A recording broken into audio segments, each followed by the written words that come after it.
हुजूर की एक बहुत बड़ी सुन्नत, नबी पाक अलैहिस्सलाम की एक बहुत बड़ी अदा, वो पता क्या है? वो है दूसरों का एहसास करना, दूसरों के बारे में सोचना, दूसरों का ख्याल करना। मैं अभी आ रहा था तो मेरी गाड़ी के साथ कुछ दोस्तों ने दौड़ना शुरू कर दिया। मैं जो हूं मुझे उसका पता है। मैं हमेशा दोस्तों से कहता रहता हूं, आप बुजुर्गों के हाथ चूमें, अल्लाह वालों की अच्छी बात है, आपको फायदा होगा। मेरे जैसे गुनाहगार के हाथ चूम के आपको क्या मिलेगा? कोई नतीजा नहीं निकलेगा। हाँ, आप कोई मेरी बात मान लें और उस पर अमल शुरू कर दें तो रब करीम की रहमत सुबह क़यामत मुमकिन है ये कह दे ये तेरी वजह से इसने शुरू किया था, जा तेरे गुनाह भी माफ किए। ये जो ज़ौक़ है ना, अब एक बंदा गाड़ी के पीछे भाग रहा है तो मुझे इतनी सख्त तकलीफ हो रही थी। मैंने कहा यार क्या जरूरत, देखो ना बेचारा, गर्मी का मौसम है, प्यास लगेगी और पसीना आएगा, क्यों भाग रहा है? मेरी मजबूरी भी है, गाड़ी को तो चलना है। जब तक हम एहसास पैदा नहीं ना करते, मेरे किबला आलम फरमाया करते थे कि तेरी गाड़ी के आगे से कोई गलत क्रॉस कर गया और दौड़ के गुजर गया और कोई सख्त जुमला भी कह गया, उस पर भी तनकीद ना कर। तू अपने दिल में उसका एहसास पैदा कर, सोच के, हो सकता है उसे घर में कोई इमरजेंसी हो गई हो। अपनी सोचों को मुस्बत करें। आप दूसरों का एहसास भी अपनी तबीयत में पैदा करें, दूसरों के बारे में भी सोचें। मैं यहाँ माशाल्लाह स्टेज पे बैठा हूँ, बड़ा नरम माहौल है, बड़ा कुछ है, लेकिन जो दोस्त पीछे दीवार के साथ खड़े हैं ना, जिनको जगह बैठने की भी नहीं मिली और खड़े होने की भी सही करके नहीं मिली, उनका भी एहसास पूरी तरह। और मेरे ख्याल में सबसे ज्यादा मेहमान खुसूसी भी वही हैं आज की हमारी महफिल के, जो ज्यादा मुश्किल में बैठे। एहसास अपनी तब कहां तक एहसास करना है? लो हदीस पाक सुनो। अल्लाह के महबूब अलैहिस्सलाम फरमाते हैं, मैं नमाज पढ़ाने खड़ा होता हूं, नमाज। करीम फरमाते हैं, मेरा दिल करता है मैं लंबी नमाज पढ़ाऊं, लेकिन फिर पीछे से ना किसी बच्चे के रोने की आवाज आती है। दिल था लंबी पढ़ाऊं, बच्चा रो पड़ा तो मुझे ख्याल आता है इसके रोने से इसकी अम्मा को तकलीफ हो रही होगी, मैं नमाज छोटी कर देता हूं। अल्लाह की नमाज मुख्तसर कर दी एहसास के तौर पर। हुजूर उस इमाम मस्जिद से सख्त नाराज हो गए थे, सही हदीस में मौजूद है, जिसके मुक्तदियों ने आके शिकायत की थी कि या रसूलल्लाह बहुत लंबी नमाज पढ़ाता है। यहां तो लोग एहसास ही नहीं करते मेरे भाई, यहां तो एहसास ही नहीं करते। यहां तो मैं आया हूं ना रात के 1 बजे महफिल में, तो मेरी तरह के लोग, ओ तुहाडा ज़ौक़ ही नहीं, तुसी सुभान अल्लाह ही नहीं आंदे, तुसी हाथ ही नहीं खड़े करदे। ओ भाई तू नहीं आया, तू टुर जाना है अपना सारा समेट के, पैसे गना के। इतने बेचारे मगरब दे बैठे ने, इनका ज़ौक़, तू अपना ज़ौक़ भी बयान करना, आ ना तू भी उसी वक्त महफिल में जब सारे आए हैं। ते नाले तू ते गल करके आया मैं इन्ने हज़ार लेना है, ते मुफ्त आए ने सारे बेचारे, इसलिए हो सकता है इनका इश्क तुझसे ज्यादा हो।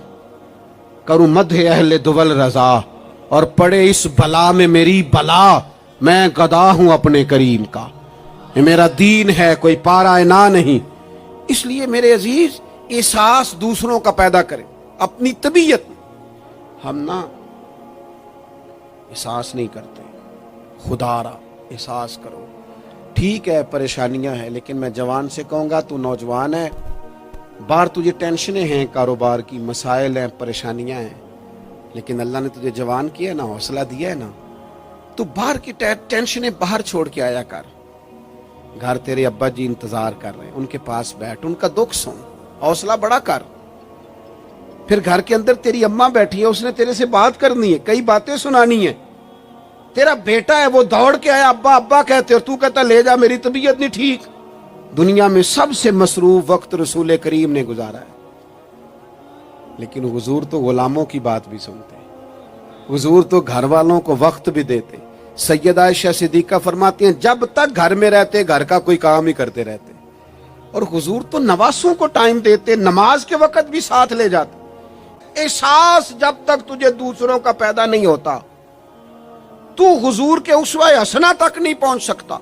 तूने नबी पाक का तरीका नहीं अपनाया। ये पता है हुजूर जो गारों में रोते थे और सारा दिन तबलीग करते थे और ताइफ तशरीफ ले जाते थे और अक्कास की मंडियों में जाते थे, ये एहसास था, ये दर्द था जो मेरे महबूब को ले जाता था, एहसास था। हुजूर चाहते थे रब का कोई बंदा दोजख में ना जाए। अल्लाह के महबूब रात को रोते, दिन को तबलीग करते, गली गली जाते, लोगों को समझाते। कोई एक बार दीन की बात पूछता, 10 बार भी उससे पूछता तो बताते। क्यों? एहसास है। बात खत्म करने लगा हूं। सैयदा तैयबा ताहिरा उम्मुल मोमिनीन सैयदा आयशा सिद्दीका रदी अल्लाह ताला अन्हा फरमाती हैं, एक दिन हुजूर मुझसे फरमाने लगे, करीम फरमाने लगे, आयशा एक बात बताऊं तुम्हें? या रसूल अल्लाह फरमाइए। तो करीम फरमाने लगे, आयशा जब तुम मुझसे राजी होती हो फिर भी मुझे पता चल जाता है, और जब तुम्हारे दिल में कोई बात होती है पता मुझे फिर भी चल जाता है। तो कहते मैंने जल्दी से अर्ज की, हुजूर मैं और आपसे नाराज। तो फरमाया बताऊं फिर? हुजूर बताइए। फरमाया आयशा कभी कभी कसम उठाती हो? या रसूलल्लाह उठाती हूँ। फरमाया जब होती हो ना मुझसे राजी तो कहती हो मुझे मोहम्मद मुस्तफ़ा के रब की कसम, और जब तुम्हारे दिल में कोई बात होती है तो फिर कहती हो हजरत इब्राहीम खलील के रब की कसम। फिर हजरत जनाब आयशा सिद्दीका कहती हैं, मैं तुम्हें बता नहीं सकती लोगों मेरे दिल का आलम क्या था ये बात सुन के। या रसूल अल्लाह आप लफ्जों से एहसास का पता कर लेते हैं, कोई सोच क्या रहा। यहां तो घर वाले पूरा एहतजाज करें। एहतजाज में एक दफा कहीं खाने के लिए गया था तो मैंने कह दिया खाना बड़ा अच्छा पका है। एक आध और बुजुर्ग से भी मैंने वो बात सुनी थी, भी वो प्रैक्टिकली मेरे साथ हूं, मैं खाना बड़ा अच्छा है जी। थोड़ी देर के बाद ना घर के अंदर से रोने की आवाज आने लगी। तो मुनासिब तो नहीं होता किसी के घर के मसले में ऐसी बात पूछना, लेकिन वो जब माहौल ज्यादा ही बड़ा तो मैंने मेजबान से कहा कि खैर तो है, घर में सब ठीक है? तो कहने लगे आपकी वजह से रो रहे हैं।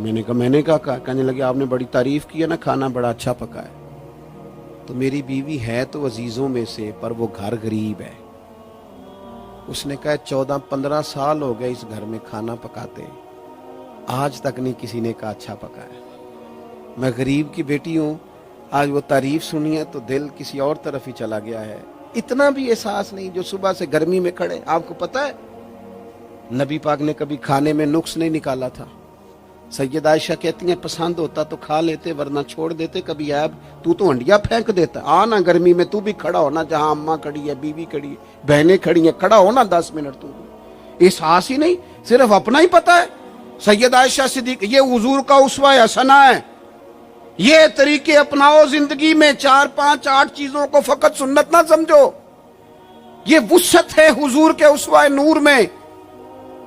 सैयदा आयशा कहने लगी, करीम फरमाने लगे तुम कसम उठाते हजरत इब्राहीम का नाम लेती हो तो मैं समझ जाता हूं। जनाब आयशा कहती हैं बस दिल मचल गया, कैफियत और की और हो गई। मैंने कहा हुजूर फिर मुझे कसम हो मोहम्मद अरबी के रब की, मेरे लबों से आपका नाम ही जाता है, मेरे दिल में आप हर वक्त मौजूद रहते हैं। नबी की जिंदगी बेहतरीन नमूना है। एक कामिल उस्वा हसना तुम्हें देते हैं, कामिल मुकम्मल। नबी पाक अलैहिस्सलाम का जो वजूद अतहर है ना, ऐसा वजूद उसके अंदर अल्लाह ताला ने जाहिरी और बातनी, ये मैं किसी जोश से नहीं बोल रहा, मैं बड़ी होश से बात कर रहा हूं। आपसे भी गुजारिश करता हूं होश से सुनना। ये बात मैं दर्जनों और बीसियों कुतुब का निचोड़ आपके सामने रख रहा हूं। अल्लाह ताला ने नबी पाक अलैहिस्सलाम के अंदर जाहिरी बातनी सारी खूबियां भर के अपने महबूब को दुनिया में मबूस फरमाया है। नहीं खिला दिए, वो जिस राह चल दिए हैं कूचे बसा दिए। बाज लोग नाराज ना होना मुझसे, बाज लोग हंसते हैं, सोना नहीं हंसते, हंसते हैं पर सोना।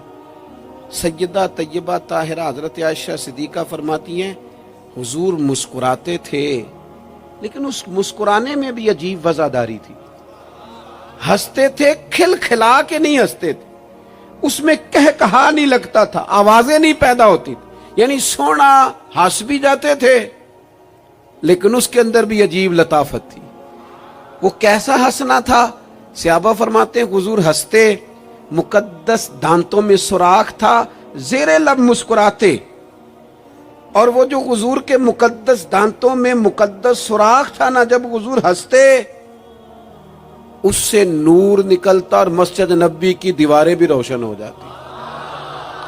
یعنی ایسا نہیں ہنسنا جس طرح کوئی میری طرح کا آدمی ہنستا ہے تو لوٹ پوٹ ہو جاتا ہے، اور اس ہنسنے کے اندر کئی دفعہ وفاداری قائم نہیں رہتی، کئی دفعہ اس کے اندر وہ وقار قائم نہیں رہتا. حضور ہنستے تو تبسم کرتے، یعنی ہنس بھی رہے ہیں تو ہنسنا بھی بڑا ہی باکمال ہے. اور میرے اعلیٰ حضرت تو کہتے ہیں بس وہ ہنس پڑتے تھے، پھر جو عمر بھر کے رو رہے ہوتے تھے نا، وہ حضور کا ہنسنا دیکھ کے ہی ہنس پڑتے تھے. گویا نا جہاں جہاں خزاں ہوتی تھی بہار آ جاتی تھی، جہاں جہاں دکھ ہوتے تھے سکھ آ جاتے تھے، جہاں جہاں بھی کوئی کمزوری ہوتی تھی، خدا کہتے ہیں جس کی تسکین سے روتے ہوئے ہنس پڑے اس تبسم کی عادت پہ لاکھوں سلام. ایک تو ان کا ہنسنا بڑا باکمال تھا، اور پھر یہ تھا کہ ان کا رونا بھی بڑا باکمال تھا، بڑا باکمال. یعنی وہ کبھی رو پڑے اور کبھی کریم کی آنکھوں میں آنسو آ جائیں، اور کبھی ان کے چہرے پر افسردگی آ جائے تو یوں لگتا تھا کہ پھولوں نے کھلنا چھوڑ دیا ہے، کلیاں اپنی جگہ سے ہٹ گئی ہیں. سمندر نے کہا نہیں اب شور نہیں کرنا. یوں لگتا تھا کہ تتلیاں اپنی جگہوں پہ بیٹھ گئیں. جب وہ کبھی روتے تھے تو یوں محسوس ہوتا تھا کہ جیسے چاند کہتا ہے کہ نہیں اب میں نے نہیں کھل کے چمکنا، محبوب تو رو پڑے. اور کبھی کریم روئے، آنکھوں میں آنسو آئے تو ان کے رونے میں حسن اتنا تھا، کمال اتنا تھا کہ جبریل امین آئے اور آ کے عرض گزار ہوئے، یا رسول اللہ سارے بھید جاننے والا رب پوچھتا ہے کریم سے پوچھو نا، محبوب سے پوچھو نا روئے کیوں ہیں؟ یہ رو پڑے ہیں، کیوں روئے ہیں؟ سارے بھید جاننے والے مالک کیوں روئے؟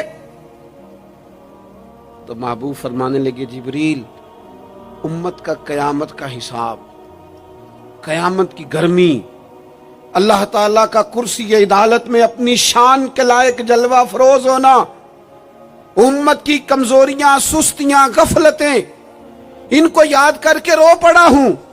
غم امت نے نڈھال کر دیا ہے. حضرت جبریل بارگاہ ایزوی سے پیغام لائے، محبوب کریم صلی اللہ تعالی علیہ وآلہ وسلم نے، حضور روئے. جب جبریل امین یہ پیغام لے کے لوٹتے ہیں تو رب کریم نے کیا فرمایا؟ آپ کی توجہ ہے میری بات پر؟ مالک کریم نے کیا فرمایا؟ وہ آیت نازل ہوئی جس کے بارے میں امام زین العابدین رضی اللہ تعالیٰ عنہ فرماتے ہیں قرآن میں سب سے امید والی آیت یہ ہے.